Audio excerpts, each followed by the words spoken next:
That's what I see. Kama msimu mara hii.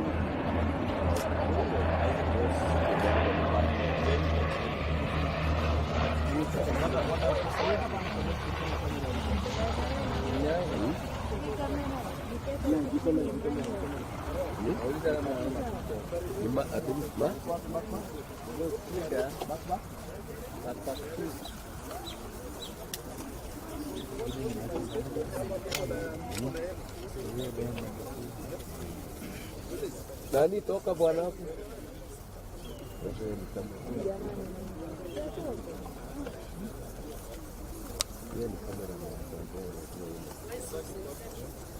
Bro.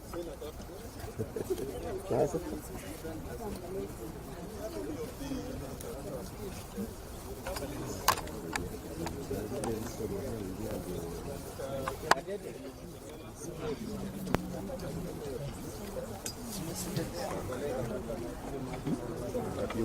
Bob's family is not here. I'm done. What's your name, my friend? Sit properly. Ingia sasa. Charles? Sake.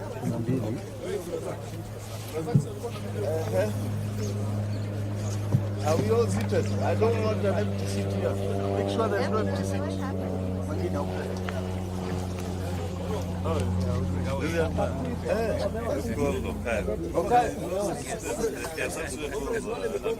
Ni wewe? Where were you taken?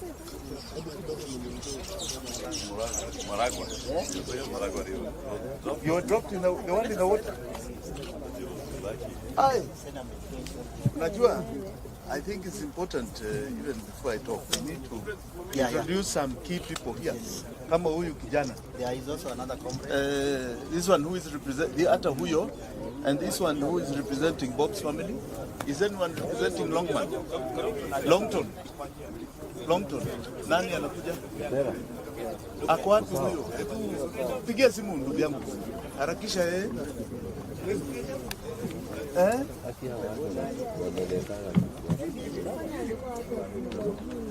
Gatete amefika. kuna watu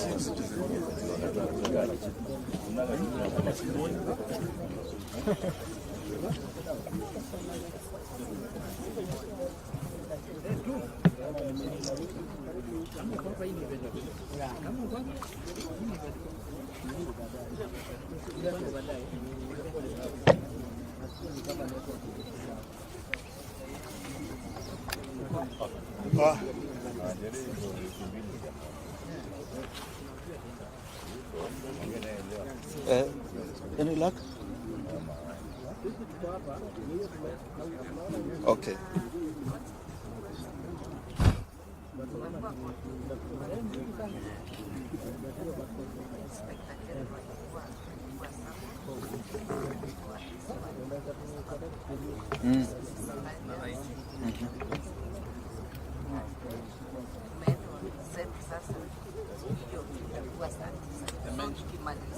So they've been somewhere there 3 p.m. Yes, so 3 p.m.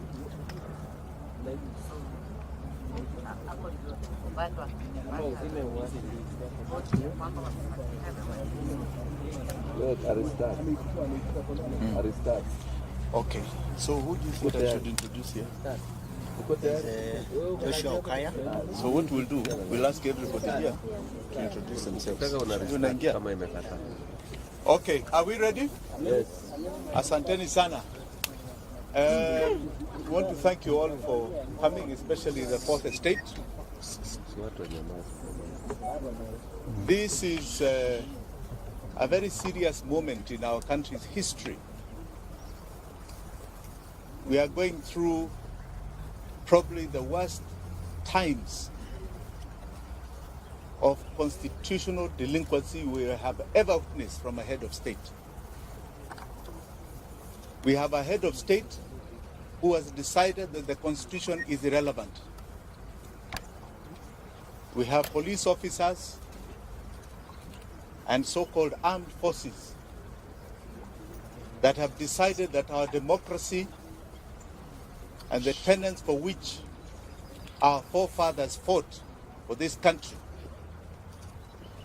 have been suspended. There is only God that we recognize that is above us. Everybody else is below the sovereign Kenyan. That is the wish of God. That is the constitution of this land. We have a statement here in relation to the killings and abductions that have been going on in this country ever since the peaceful demonstrations that started in June. Many of us on this table are victims of this. We have families here that have been so devastated by the loss of loved ones, especially young ones. But before I read this statement, I would appreciate your patience in recognition of some of the people who are seated here with me. Some people who are here with me have suffered untold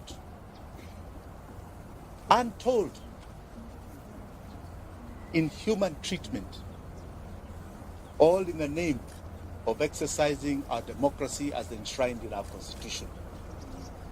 So before I say much, I think Felix, you can ask people to stand up, or we just start from the end there? Sure. Right? Introduce yourselves. Please stand up. Introduce yourself. Hello everyone. My name is Adrian Ruto.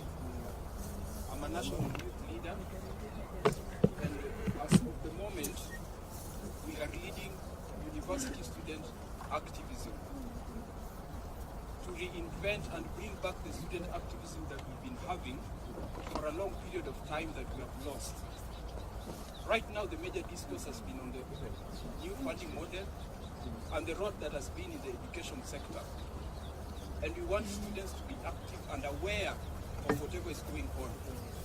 We are not in support of whatever the government has done in trying to call out student leaders in having personal meetings, which is not effective towards the success of education in this country.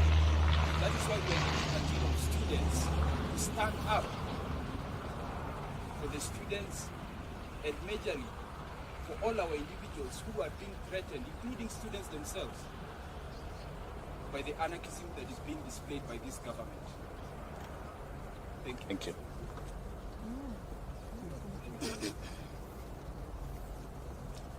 So hello everyone. Hi. Okay, my name is Julius Kimani. I think these names are sort of together as human beings. They should, because I believe at stake here is our very lives, our very existence. Police are killing people, acting people, and I don't know why it should happen in a country that is constitutional democracy. It's very sad. Right the other day, I read in the media, the social media, about the bodies that were retrieved from Kware, the families of the victims. They are being threatened.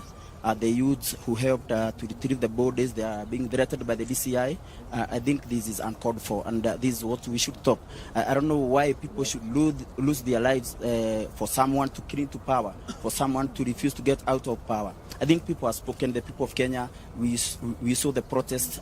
People came out in numbers, and they spoke clearly and loudly, and they said, we do not want you in power. We do not want President Ruto in power, because this man came into power through lies, lying to the people of Kenya, and this is what we are dealing with. We are dealing with an evil system that people who will stop at nothing to continue killing into power. This is the problem that we must deal with squarely and know how to get out of this mess. Thank you so much for now. Kimani is a one-man army. Yes. Come out, sorry. Thank you.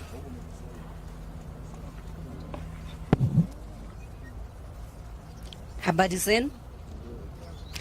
My name is Florence Kanywa. I'm a social justice activist, and I am the leader Women League Free Kenya movement. Just to let you know that the 3 persons who were abducted on 19th are members of Free Kenya movement. Bob Jagi being our chairman, and we are really saddened by what happened, and we are here to demand they be brought back to us, dead or alive. Thank you. Good afternoon. Charles Ole Sakei.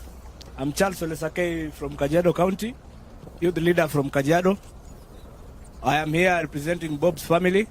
I am from Free Kenya movement. We have been on the ground with him, championing for our rights. And the reason we are here today is because someone somewhere has decided to criminalize the right and freedom of protesting. So ndio kwa maana leo tumekuja hapa kwa sababu wenzetu waliweza kuchukuliwa. Hatusemi walishikwa, walikuwa abducted.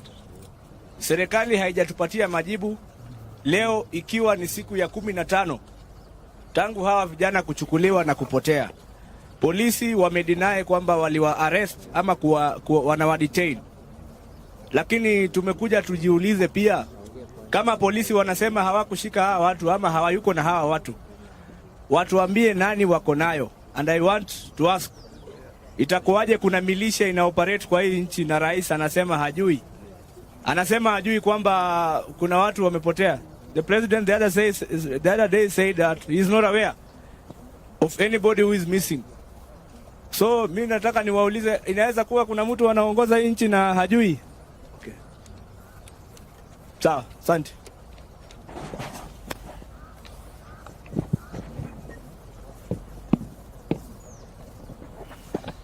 We'll come back to the introductions.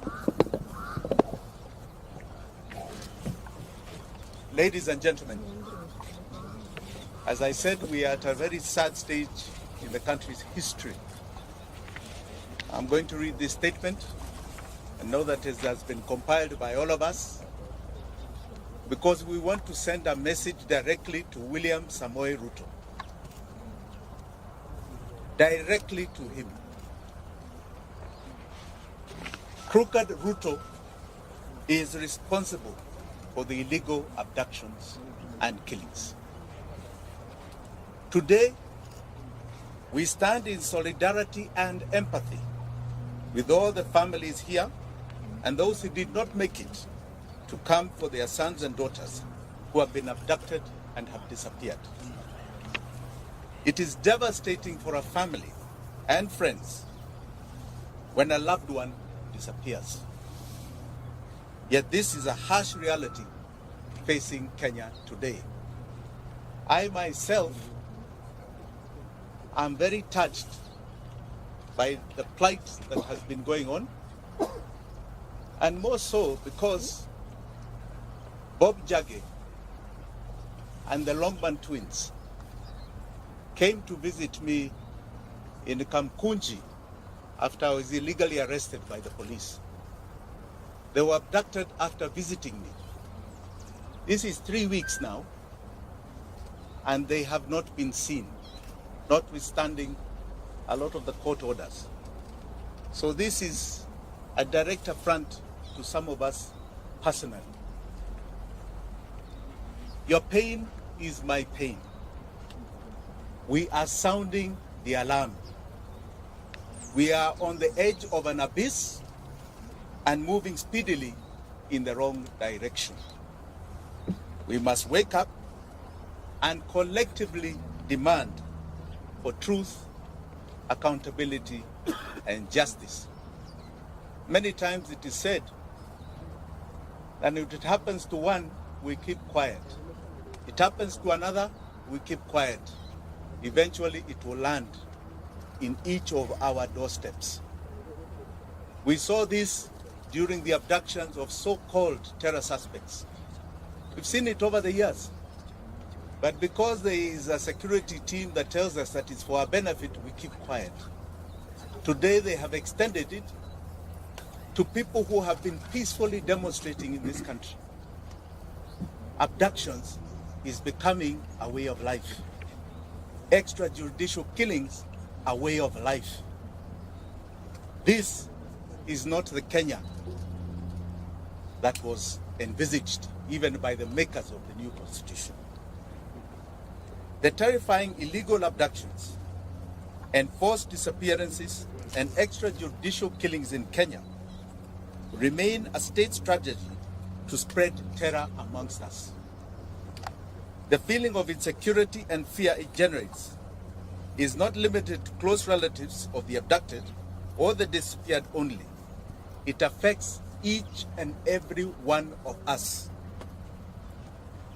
Illegal abductions and enforced disappearances violates the right to life, liberty, protection before the law, and protection from other cruel, inhumane treatment and punishment. Abductions victimizes the families, relatives, friends, and victims and survivors like we have here.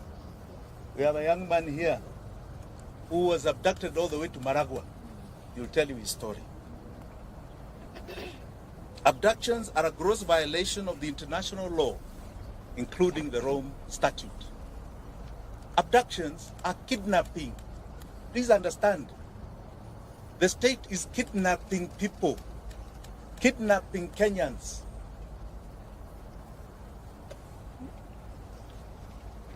They are a crime against humanity. Family and friends of people who have been abducted and disappeared experience slow mental anguish, not knowing whether their son or daughter, mother or father are still alive, not knowing whether he or she is being held or how they are being treated. Searching for the truth put whole families in great danger. There are some families we wanted to visit. I myself directly, with my deputy Willis Otieno, and I can tell you those families are afraid. They want to meet us in private because they are afraid that the attention we may cause will victimize them.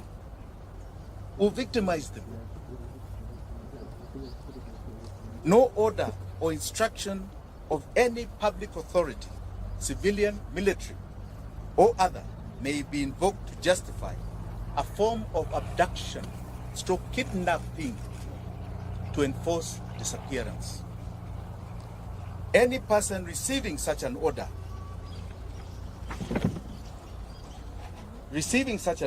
or instruction shall have the right and duty to not obey it. Article 26 of the Constitution of Kenya guarantees every Kenyan the right to life, specifically stating a person shall not be deprived of life intentionally. Article 28 and 29 of the Constitution provides the human dignity, freedom, and security of the persons, which includes and not be subjected to torture or treated or punished in a cruel and inhumane manner. The Inspector General of the National Police Service, under Article 245 of the Constitution, must exercise independent command of the police. We have seen what is going on. You have an IG who stands up and says you can demonstrate. It's in the Constitution. 2 days later, he's chasing everybody from the streets and his officers are shooting. Who is giving him those orders?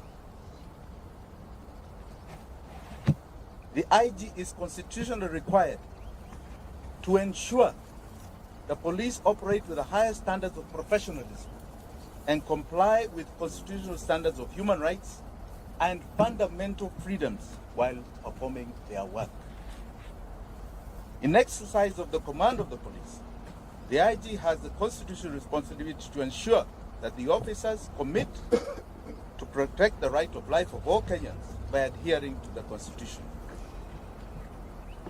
President William Ruto took oath and swore that he will truly and diligently serve the people of the Republic and the Republic of Kenya. He will diligently discharge his duties and perform functions in the office of the President while doing justice to all in accordance with the Constitution and the laws of Kenya without fear, favor, affection, or ill will.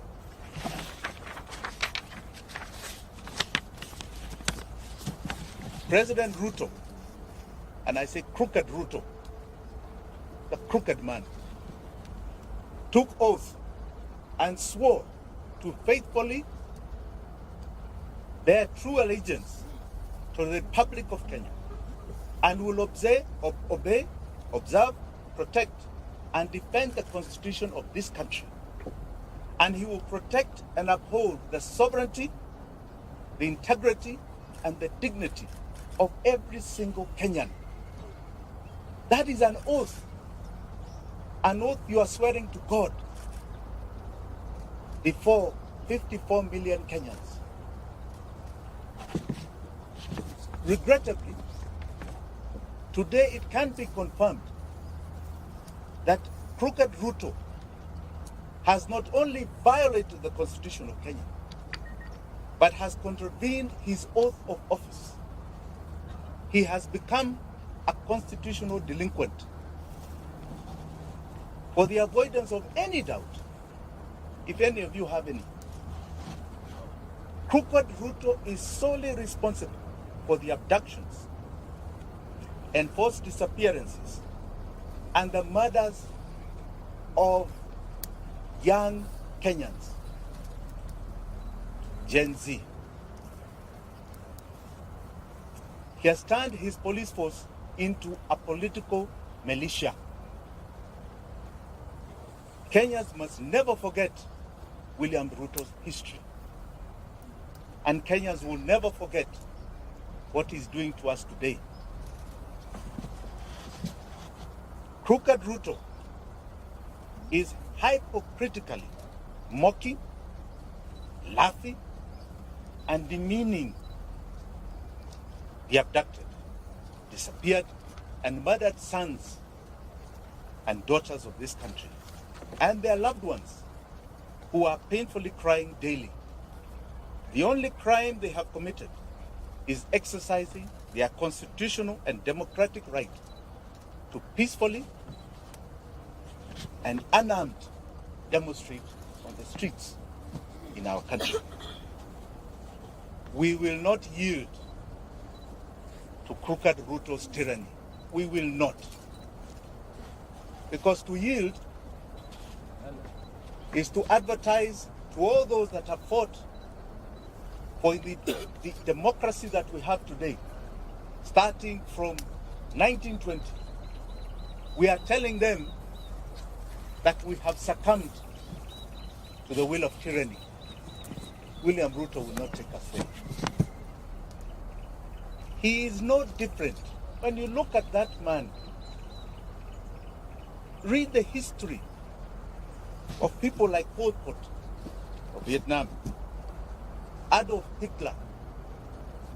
Read the history of Amin Dada, who was just next door to us, Umar Bashir, who created atrocities in Sudan.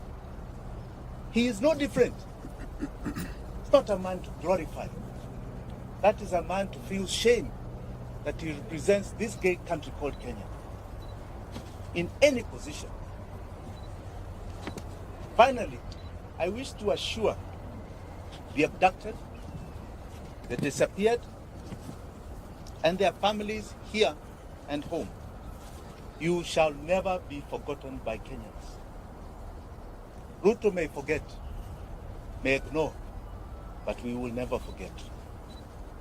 You are the true freedom fighters of our time. You are the heroes and heroines of this country.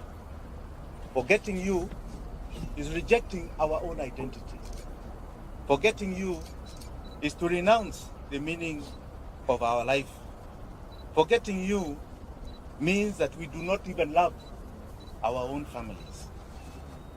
We will keep the memory of our abducted, our disappeared, our murdered. Forgetting them is allowing crooked Ruto to achieve his goal of erasing our loved ones from this earth. We are going to continue demanding justice. We shall relive their memory as we do. The abducted, the disappeared, the murdered shall live forever in our minds, in our hearts, and etched in the history of this country. Thank you very much. Do you have any questions? Yes. What's your name? My name is Barack Udwok from the City Voice. Mm-hmm. The president recently said that he is not aware of any case of abduction, and should there be someone who is aware of such a case, should provide the names of PS Moon. Have you and your team done so? You know, crooked Ruto has a big problem. He seems to be delusional. The information is in public domain. The media has over and over stressed names. Are you telling me he does not listen to the media? He doesn't watch TV like all of us? If he was true to the oath of office that he took, he doesn't wait for people to submit names. He would have already set up an inquiry with the allegations that are already there. He should be informing us what is going on. The only reason he is doing that is because he is the one who is doing it. Okay? Let us not mince our words here. Those are his instructions being obeyed by others. And he will be held to account. The days when people just got away with things are over. The level of accountability Kenyans are demanding, and the world, is at an all-time high. He will not get away with it. Any other question? Yes. My name is David Mora from Kenya. The other fact is teachings have been started at classrooms over the sea. Are you an interested party or citizen to get involved? And then, how do you pursue justice? You know, justice of the victims is historical to us. When we had ICC, that was an attempt to deal with justice for the victims. We had 1,400 people who died, 2007, 2008. Today, we are talking, we don't even know the exact number.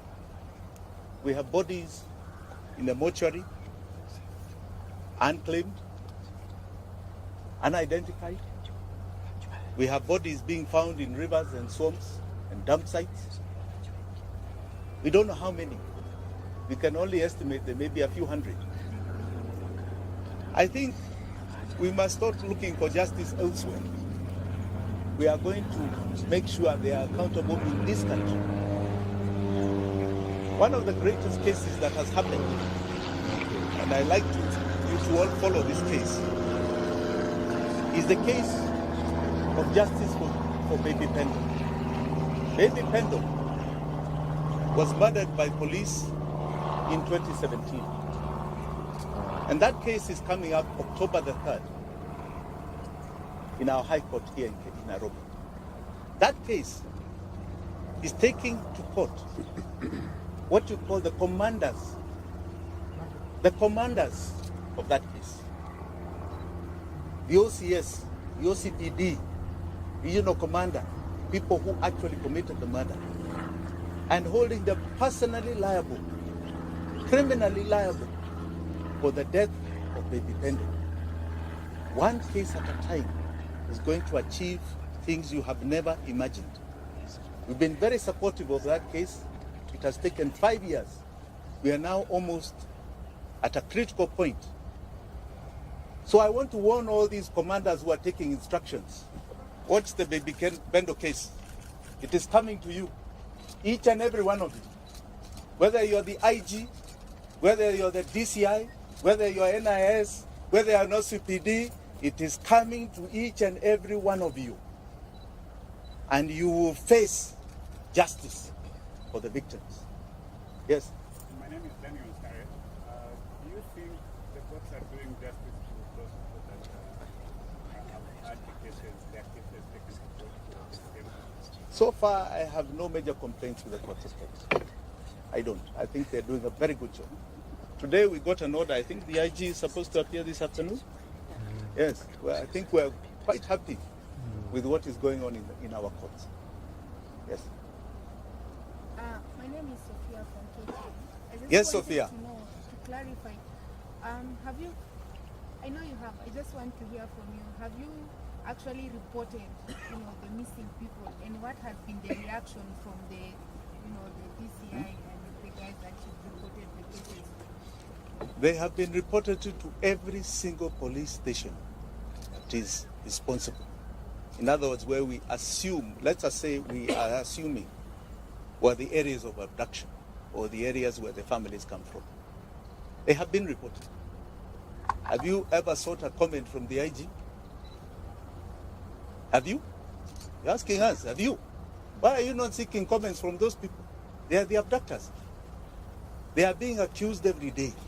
I'm here accusing them. Let them stress their defense.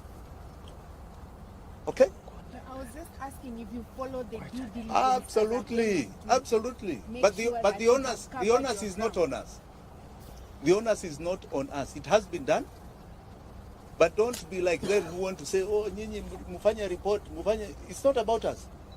You think people are creating fake bodies and fake missing persons? Let's be sincere. It has been followed. And as you can see, there are people who are living in their own reality. They don't want to acknowledge that there is such a thing. Yes.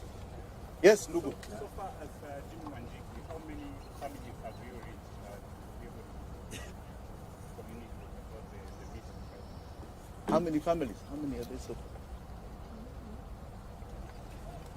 About 12. About 12. Yes, about 12. But as I told you, we are having very serious challenges because these families are very frightened. And they feel if we draw too much attention to them, they'll be victimized. Even their other children will be victimized. But so I would like to keep it a bit quiet. Yeah? Anything else? Yes.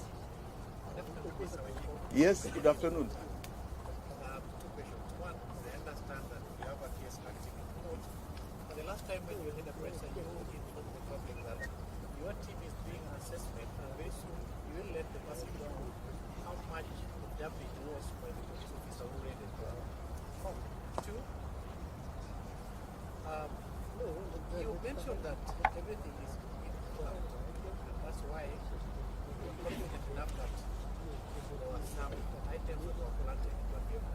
Is this part of the evidence you will present before the courts to investigate or satisfy the judges with the evidence? Thank you. Thank you for that question. You know, I didn't call this for myself. I was here to talk about others.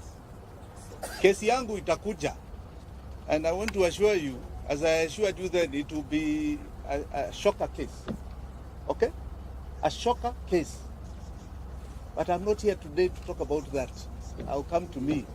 Today, I am here. All right? There are people who are not here, who have not only died, others have been abducted. We don't know whether they are dead or alive. I think that's really the concern. Mimi niko hapa, niko hai, niko sawa. My family wako hai. Sindio? So we'll come to that. Yeah. Sorry, last question. Yes. We know some of the people that were abducted, they are bond wanategemewa kama watu kwa familia zao. I mean, you as Breadwinners. yes. Yes. You as Jimmy Wanjigi, is there any way that you feel like you're going to be able to support them until they... My friend, why are you asking me of private arrangements? Hiyo hapana kitu ya public. Ask me. Kuna watu wengine ambao wanasema kitu. Any other question? Yes, ndugu yangu. From? Sorry.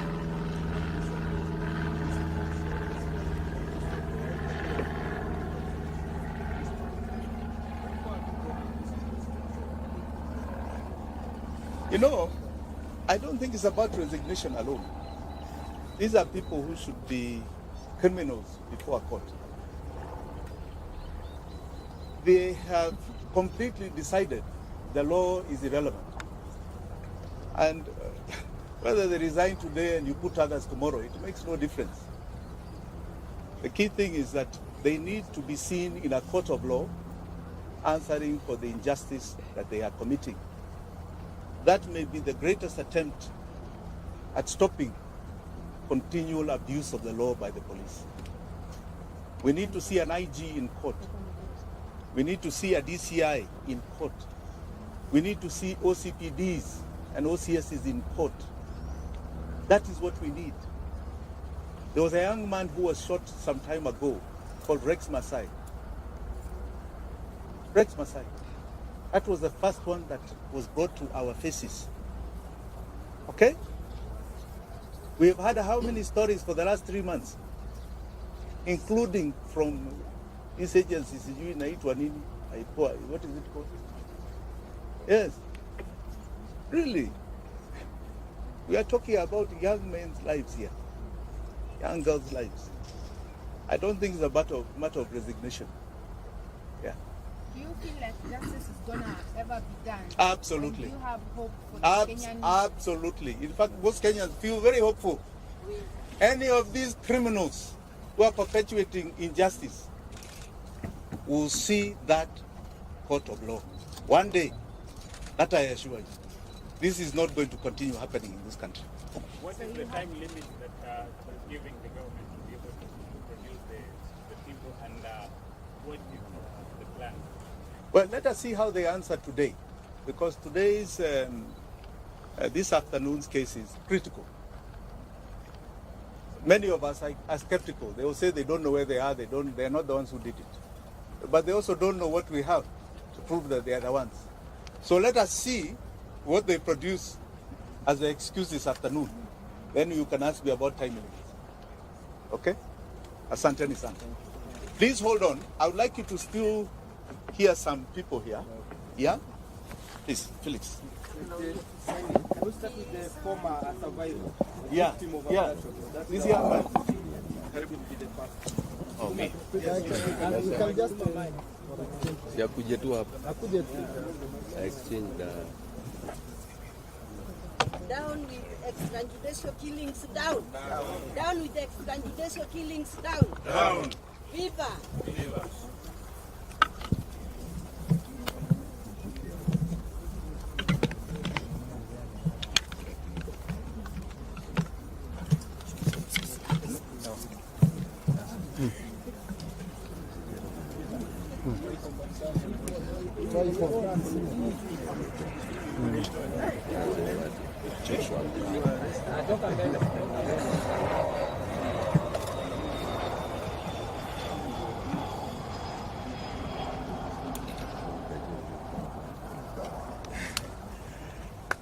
Good afternoon. My name is Joshua Okayo.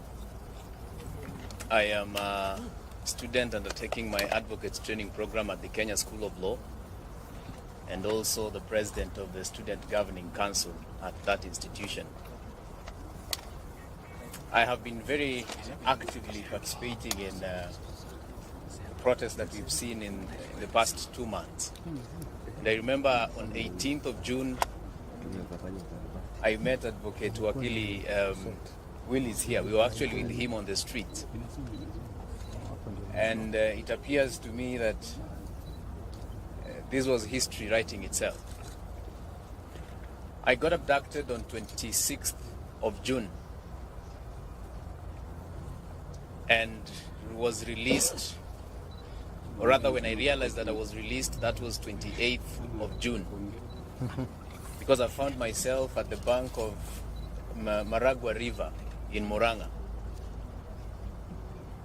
So today I'm here in solidarity with the families, friends, relatives, and everyone else who are related to our brothers and sisters who have since gone missing but have not been found. I am here because this speaks to me. I am here because I identify with the case in question right now. Were it not for efforts like this, were it not for such pressure, probably I would have been found dead. Sometimes I sit down and reflect, and I see the mere reason why I should also fight for other people, the way my friends and the whole nation fought for me, and they ensured that they remembered my name so that they release me. So at this juncture, remember their names, remember Jagi's name, remember everyone's name. And I would encourage Kenyans to all push for the release of these people. And to William Ruto, the young people are on your case. We are on your case. You have seen people going around the country exposing fraud, exposing theft and corruption. That is just a process to ultimately get you out of office. It might take time, it might be slow, but I can promise you, ultimately, the voices of the people of Kenya shall reign supreme. I want to say, Paul, to the families, because I know how this affects families. When I was abducted, and it was now 2 days, my family members were in distress. They were moving everywhere, calling all my friends, trying to find out where I was. They could do nothing. And you know, the problem is that we have a generation that believes we are very powerless, to the extent that a president cannot be called by name. We have to change our view, and we have to avoid this self-aggrandizement that has been, the impression of self-importance that has been sold to us, and we have to call everything as it is. So I'm here because this is very painful, and if I remember that I was once in such a situation, I feel very sad. Thank you.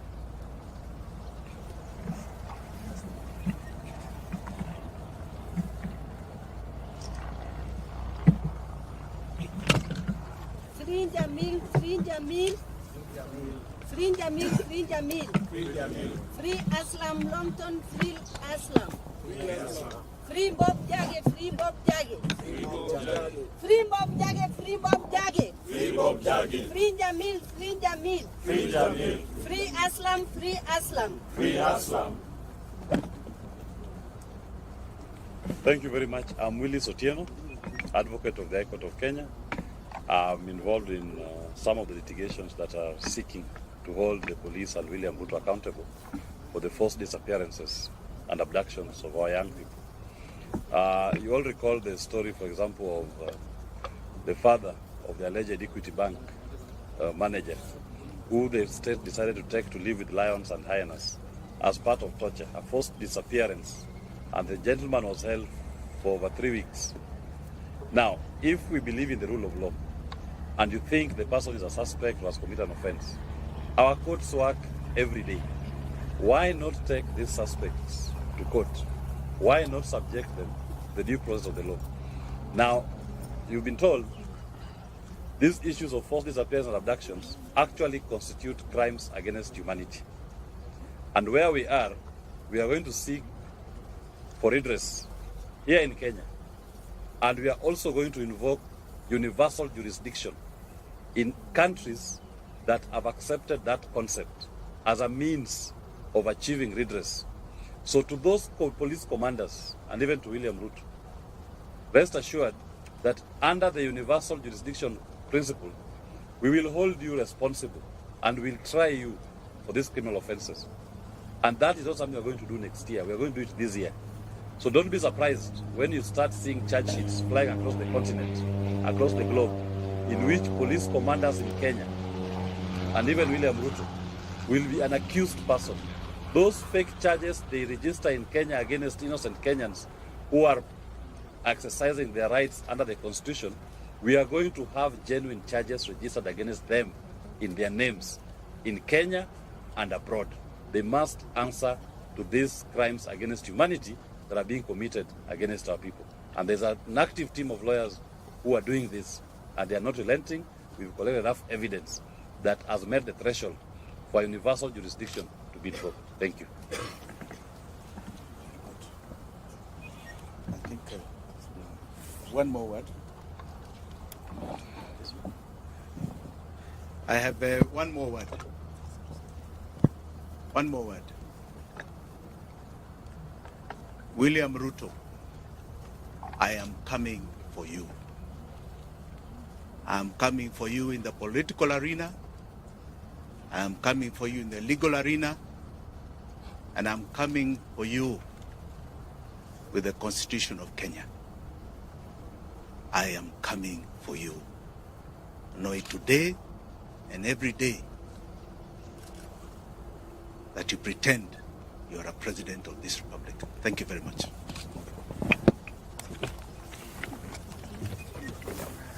Wasiende kuchukua hiyo. Ngojeni.